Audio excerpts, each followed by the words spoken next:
So first, what is shifting left? I think it's a phrase, at least in this circle, that is fairly well understood, but I also have to explain what I do to my parents still, and they're like, shifting left, what does this mean? And what's security? I hear about breaches, now we hear about the Equifax thing, I heard something else, what's going on, what do we do? So shifting left is very simply, like, how do we bring security testing, or testing in general, and looking for defects earlier on in the development lifecycle?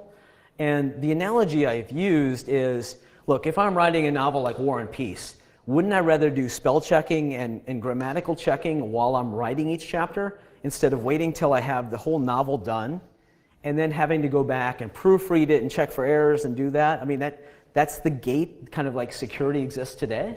And we want to remove that and make it as seamless and streamlined as possible. So that's really, what we talk about shifting left is like, okay, let's bring security, which has arguably always been to the far right of the process and kind of an outsider or gate. How do we bring them in and once again create this culture of DevSecOps, which is why we're here at DevSecCon, and really make collaboration key, and have security have more of an engineering-centric mindset, and have developers start building awareness of the SQL injection attacks, kind of the OWASP top 10. Like, arguably, developers haven't gotten that much better about writing secure code, or we still see the same vulnerabilities. How do we start measuring that, to use a DevOps core tenet term, and improving upon that versus beating people up or pointing fingers, which is once again that cultural chasm. So I don't like to put a bunch of statistics in because we can all find different charts and different numbers, but the benefits of early testing by shifting left is pretty well publicized. And here's one from a study from IBM that really talks about the relative costs.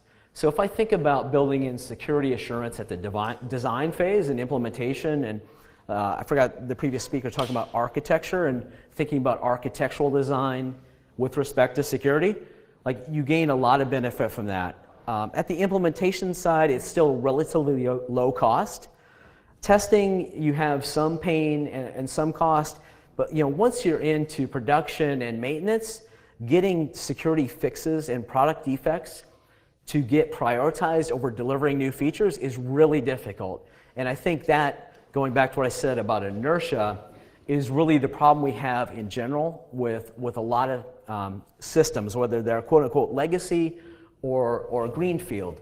It's still not, security is important, but not a priority. Is an unfortunate soundbite I've heard a lot from CIOs recently. I'm sure that conversation is probably shifting rapidly given the massive breach that just happened, but it still needs to be somewhere in the middle. I don't think it has to be the one and only priority, but it has to be thought of early and often. And like I said, like, the same approach to just shift left testing versus QA and product defects really needs to be taken, needed for security and taken into account. So, going through this eye chart, it's really like, look what DevOps did for making development and operations much more seamless. And there was a talk about like the 10 top poster childs from Caroline's talk earlier this morning. Like at Netflix, we were deploying updates 400 to 1,000 times a day. So there's this continuous delivery model, and security needs to be part of that instead of the after the fact, because then you are always chasing. And so you're always behind, and then you have a very contentious conversation, going back to culture again, between security and development. Like, security is like, you need to remediate this. Like, no, I need to get this feature out because we promised a customer, or our consumers want it.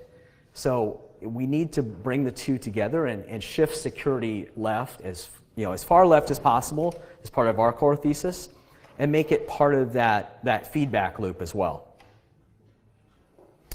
And I'll continue on. I'm a big fan of Patrick Lencioni's work with things like the 5 dysfunctions of a team and the advantage. And he talks about creating clarity, communicating clarity, and over-communicating clarity. So I'm going to over-communicate the culture part of this. And that culture is definitely the main barrier to change.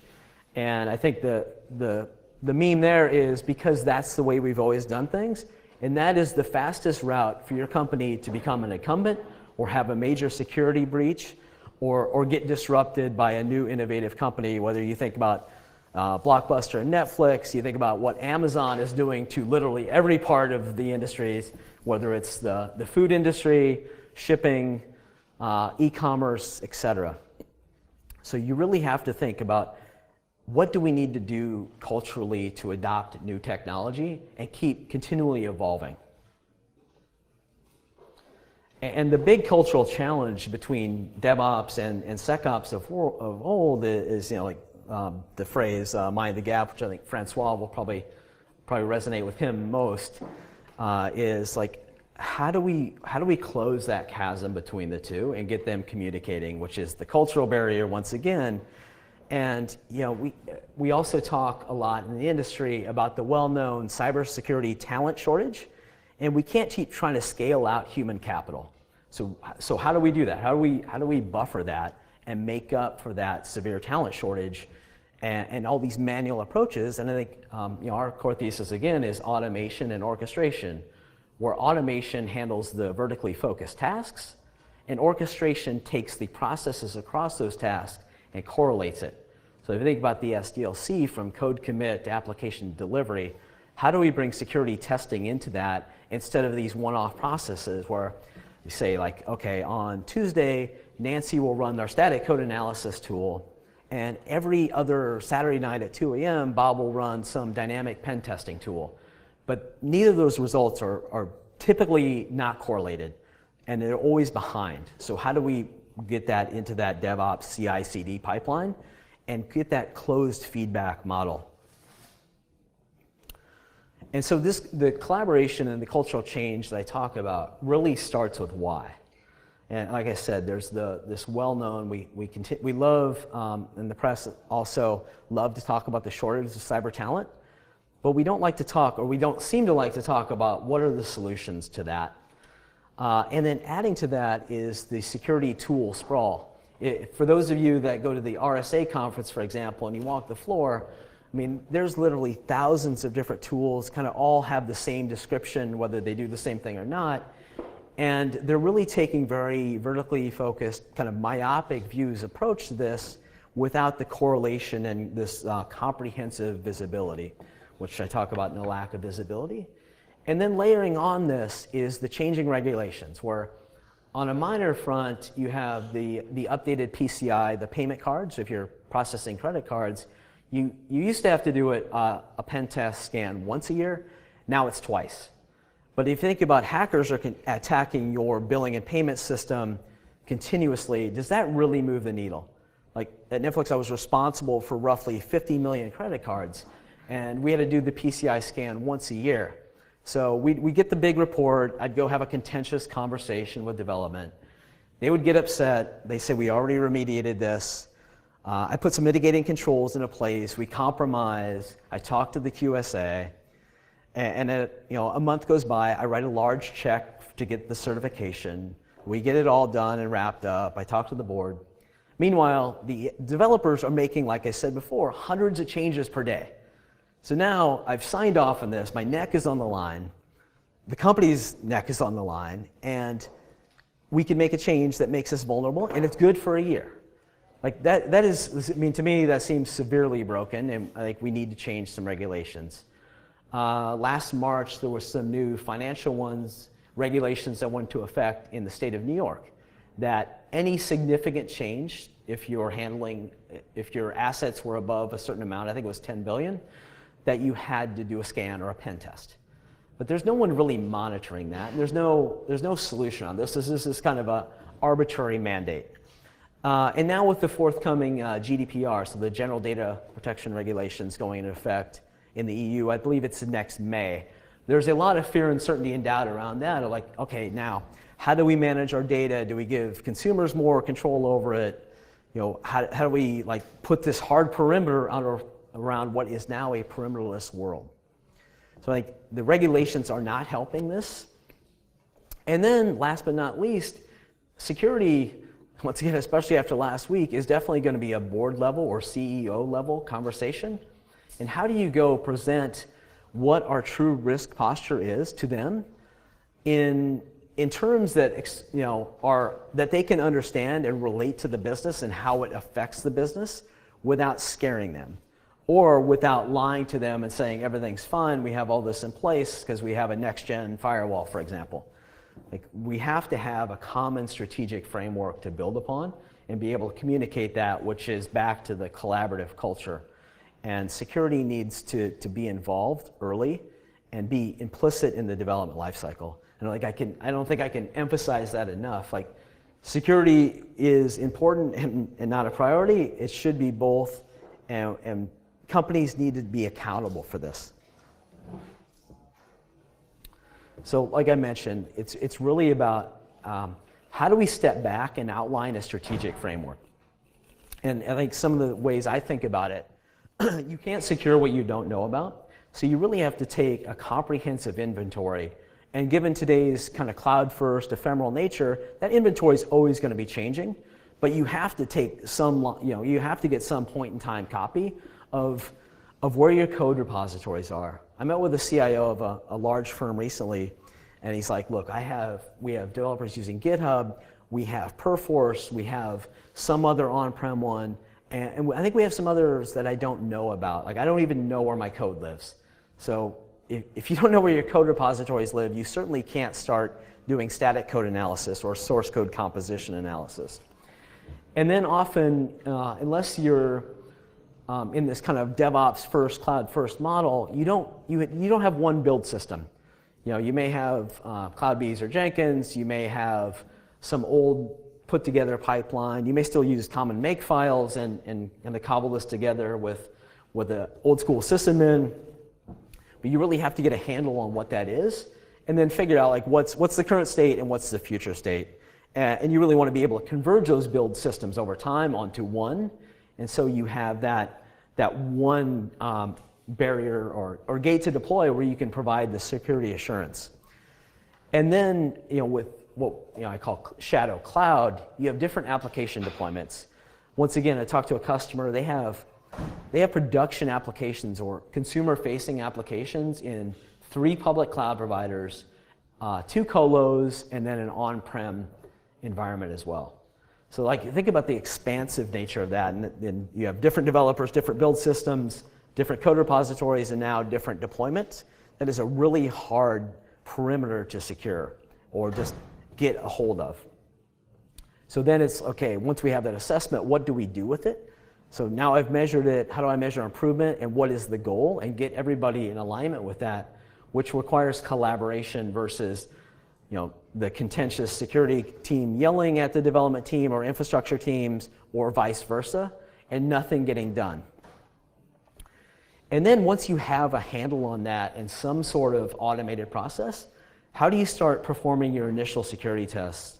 And ideally, you want to start at the far left with static code analysis and source code composition, kind of in the middle of the artifact build with open source and third-party library scanning.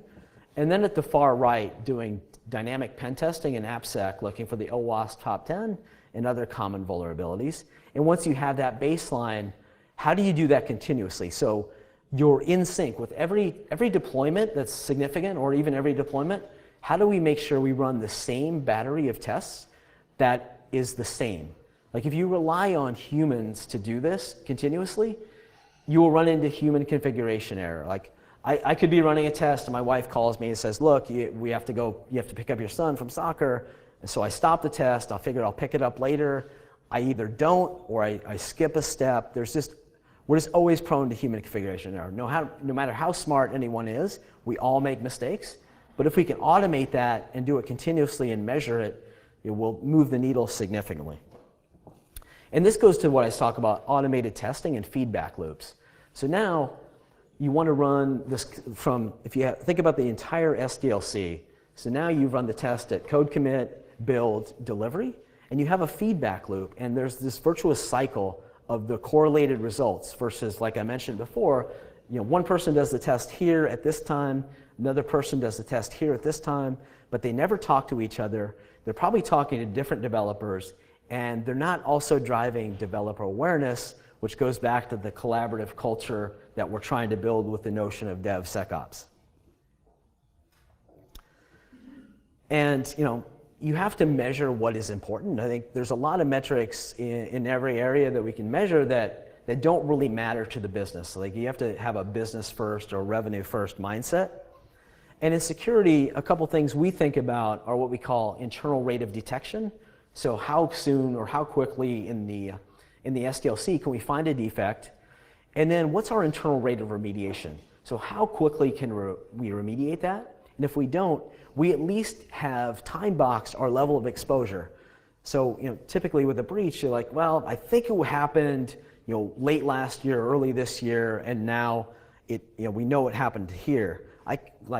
If you keep track of this and measure it properly, you can definitively say, look, this vulnerability was exposed to production at this deployment, and it was remediated to this one. So you now know exactly the point in time where anything could happen, and if you have proper logging and other metrics, you can go back and more definitively say what happened and what the potential exposure or risk to the company is.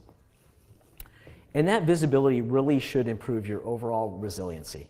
Where resiliency is how quickly can you bounce back from an adverse event.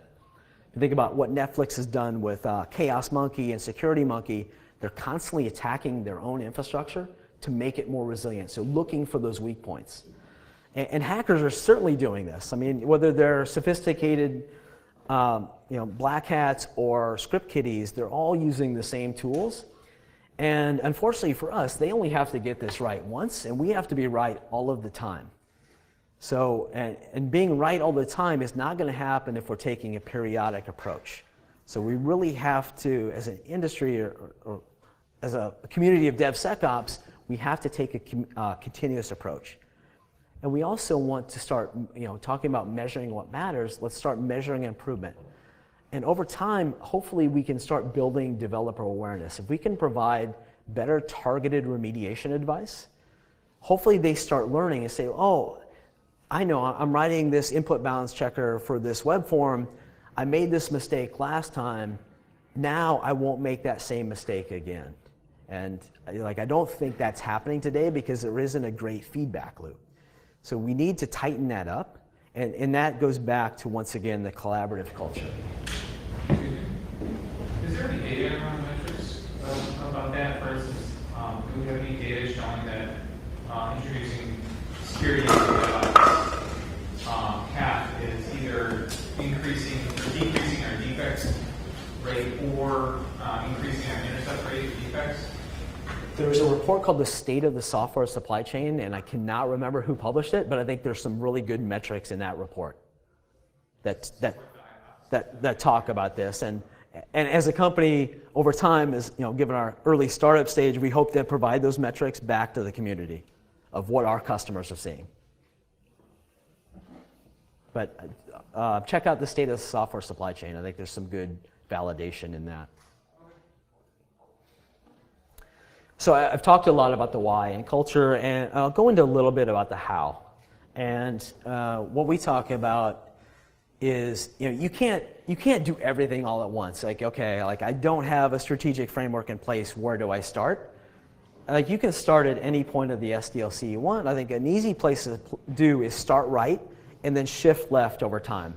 More and more companies and security engineers are familiar with dynamic pen testing or AppSec testing. And that's at the far right. So start there and get that baseline of your application, and then bring that in to maybe start then at whatever build system you're using, whether it's Jenkins, Travis, name your favorite CI tool. How do I look for open source and third-party library vulnerabilities at that stage, and start correlating that with the pen testing. And then as you get sophisticated around that and a good workflow, go to the further left. And at code commit, now I can run a scan depending on the language, and I can give developers more immediate feedback. So literally anytime a commit happens to a repo, you can run a tool and give them targeted remediation advice. So they get interrupted, but those interrupts are hopefully quick. Hopefully they're learning from them, and they have less to remediate versus, like I talked about, the yearly PCI audit, where you have literally a 50-page PDF report of a litany of issues to remediate. which is not a fun conversation to have. And that, once again, really the correlation and visibility, like visibility is, I think, always lacking in security. It's not like a lot of companies think about it. They think about like the little point in time testing they've done versus the comprehensive visibility of the lineage of an application or a suite of applications. And as you shift left, hopefully that increases collaboration between SecOps and DevOps and brings this concept or culture of DevSecOps to reality. And that DevSecOps is the new DevOps, and we don't ever talk about just DevOps again. Security is always part of that. And so the what? So this is getting to the culture of DevSecOps is a continuous journey. It's not a destination. You can never say, okay, we did this, we're done. You can always be improving. You can always figure out like better ways to test, how to extract the signal from the noise better of the different tools, how to get tighter feedback loops. You learn what is important to measure and why, and present that in a good dashboard that if you're the CIO or CISO, you can go to the CEO and board and much more confidently report, like, here's our true security and risk posture and how resilient we are, and where we are on the risk profile if something does happen and the impact to the business. And it's really about delivering continuous security assurance. I think if you look at cyber insurance premiums versus what gets paid out during a breach, I'm personally not a fan of insurance in general, but I don't think cyber insurance ever really covers the reputational hit, let alone the financial hit of a major breach. And it really has to be this methodology overlay into the entire CI/CD pipeline. Like, you can't think about it as, okay, I'm gonna use this tool here, this tool here. It really has to be an implicit overlay or underlay, depending on your view of the world, or as we call sometimes a fabric. But you have to not impede development and velocity, but you have to be extremely additive to the security testing. And so, like I said, I really wanted to make this, more of a Q&A session about what challenges people are having, what's working, what's not working, like, how do you think about starting, how are the conversations gone if you've embarked on this DevSecOps journey, et cetera. So in terms of integrating this into your pipeline and into your agile development processes, what methods have you seen teams use to deal with the influx of security work and whatever information comes back from these DevSecOps tools? Great question. I think the first thing you have to do when you do what I talk about the initial inventory is a lot of these tools are really chatty, and especially like the open source stuff. There's no bounds on it, so you can't just take that and give it to development and expect them to extract that signal from the noise. So you have to invest some time up front to figure out like what is a true vulnerability and prioritize them, and kind of game the system a little bit by giving them like better targeted remediation advice to get them used to the process. But I think that's like the initial investment that needs to happen. Because if you just give them this big PDF or text report, that's not going to move the needle. It's not going to start you on this journey. I've got one. There's always been a problem with tools of different tools, which is like how much of a false positive, and most of the tools have been actually evaluated on the low number of false positives that we've got. But from a security point of view, what we're actually seeing now is false positive action you could see that helps you to understand what is the anomaly that you're catching as part of your standard checklist.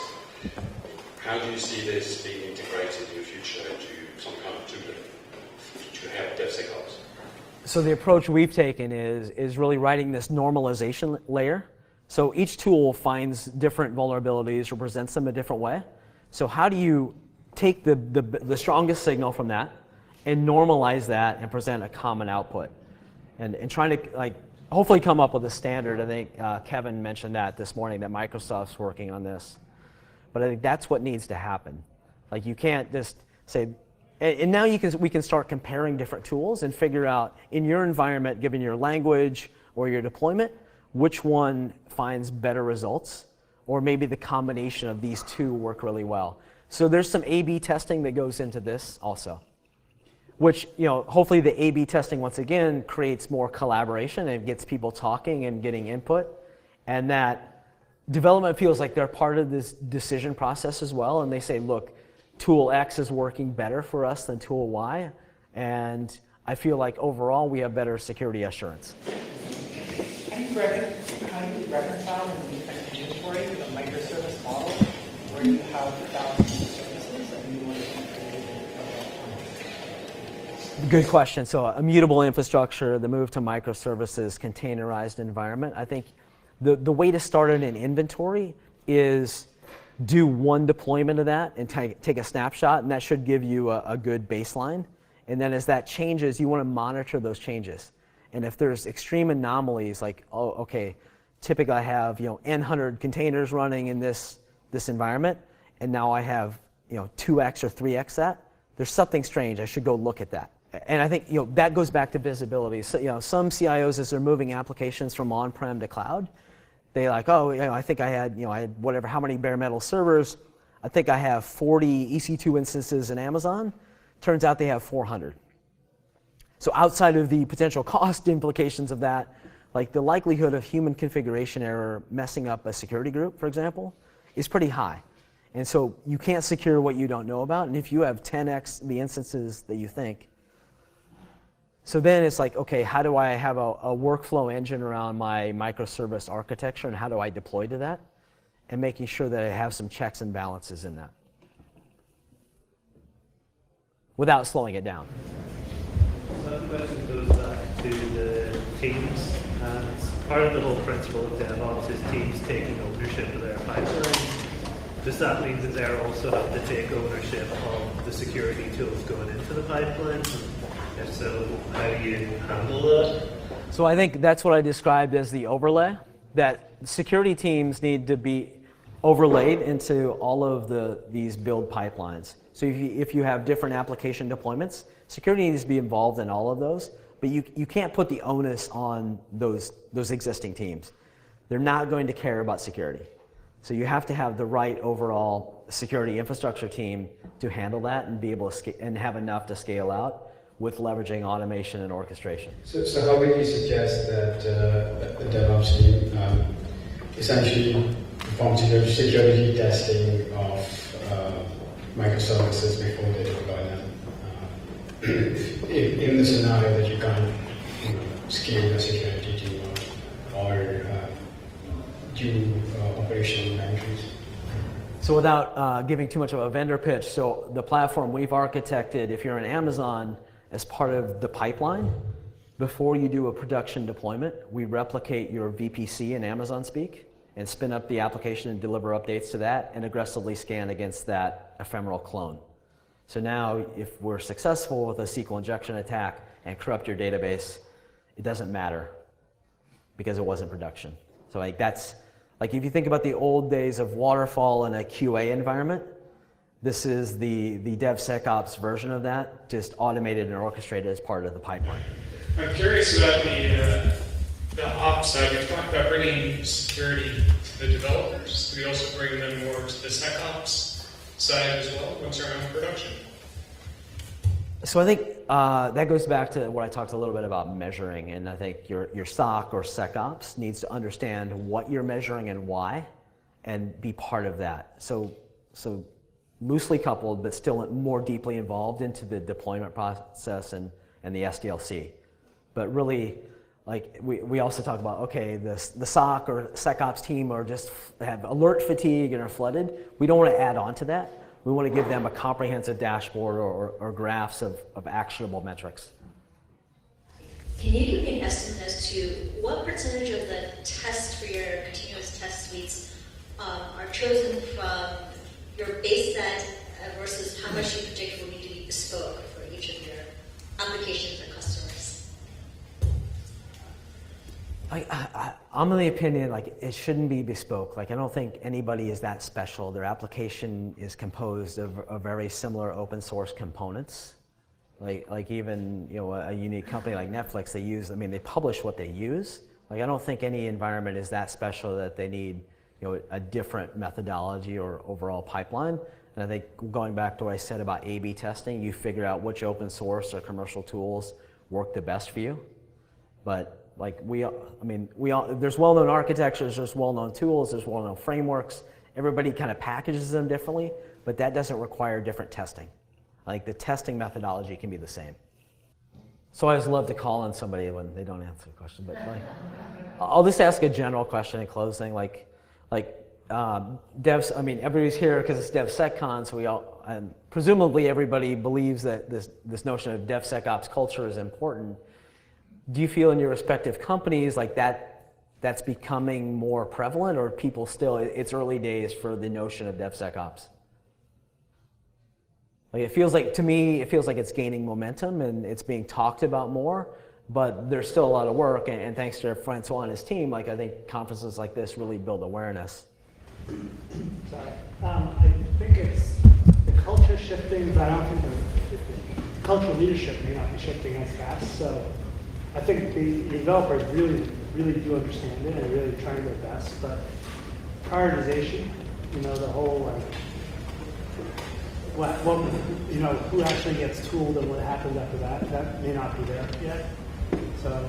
No, it always has to come from the top down, whether it's CIO, CTO, CISO, like they really have to drive that culture change and talk about why, and I feel like there's the challenge we have in general. The question, we're also vendors similarly in the space, and we coach and coax our customers to audit and then educate the developers before enforcing them.